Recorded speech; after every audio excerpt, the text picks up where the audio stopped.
अपने माँ बाप की सेवा करो। प्रेरक कहानी। एक रेहड़ी की छत से लटका हुआ एक छोटा सा बोर्ड दिखा, जिस पर मोटे अक्षरों में लिखा था, मेरे घर में कोई नहीं है, मेरी बूढ़ी माँ बीमार है, मुझे थोड़ी थोड़ी देर में उनके लिए खाना लाना, दवाई देना और उनको टॉयलेट जाने में मदद करना पड़ता है। अगर आपको जल्दी है तो कृपया आपको जितने फल चाहिए उतने फल का वजन तोल ले और पैसे एक कोने में रख दे। साथ ही में रखी बोर्ड में रेट्स लिखे हुए हैं, और अगर आपके पास पैसे नहीं है तो कृपया ऐसे ही ले ले, मैं इजाजत देता हूँ उसकी। मैंने इधर उधर देखा, पास ही रखे तराजू में मैंने 2 दर्जन केले के साथ 2 किलो सेब बैग में डाले। मैंने प्राइस लिस्ट पर नजर डाली और फिर पैसे निकालकर वहाँ पर 100, 50 और 10-10 के नोट पड़े थे।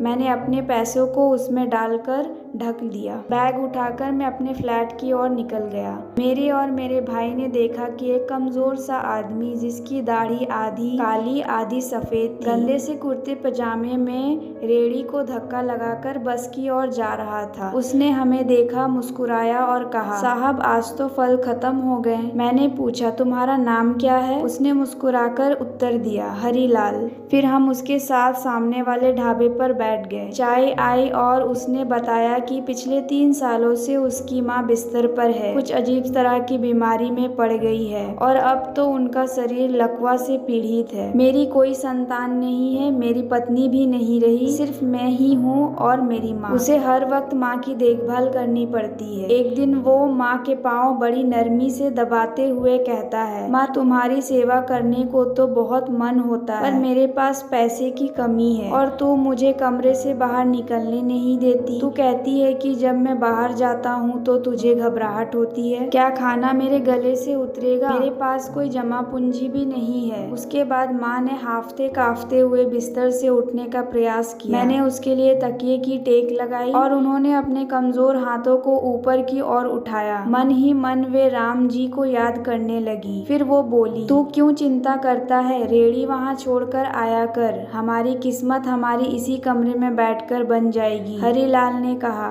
कौन आजकल मालिक के बिना ध्यान देगा और बिना किसी मालिक के कौन खरीदी करेगा? माँ कहने लगी कि राम का नाम लेने के बाद तू फलों से भरकर रेहड़ी को छोड़कर आना। कुछ ज्यादा बकबक मत करना। शाम को अगर मेरे पास पैसे आएंगे तो मैं तुझे दे दूंगा। भाई 3 साल हो गए मैं सुबह रेहड़ी लगाकर आता हूँ और शाम को लेकर जाता हूँ। लोग पैसे रख जाते हैं और फल ले जाते हैं। कभी कभी कुछ भी नहीं बचता तो कभी कभी थोड़ा ज्यादा ही होता है। कुछ लोग अम्मा के लिए फूल रख जाते हैं और कभी कभी और चीजें भी। परसों एक छोटी सी बच्ची ने पुलाव बनाकर रख दिया और साथ में एक पर्ची भी थी जिस पर अम्मा के लिए कुछ खास लिखा था। एक डॉक्टर ने अपना कार्ड छोड़ कर गए जिसमें लिखा था कि अगर माँ की तबीयत नाजुक होती है तो मुझे कॉल कर लेना, वह तुरंत आ जाएंगे। कोई व्यक्ति खजूर भी रख देते हैं और कोई रोजाना कुछ न कुछ रखा हुआ ही होता है। माँ मुझे जाने नहीं देती है, मेरे राम भी किसी तरह की कमी नहीं होने देते हैं। माँ कहती है कि तेरा फल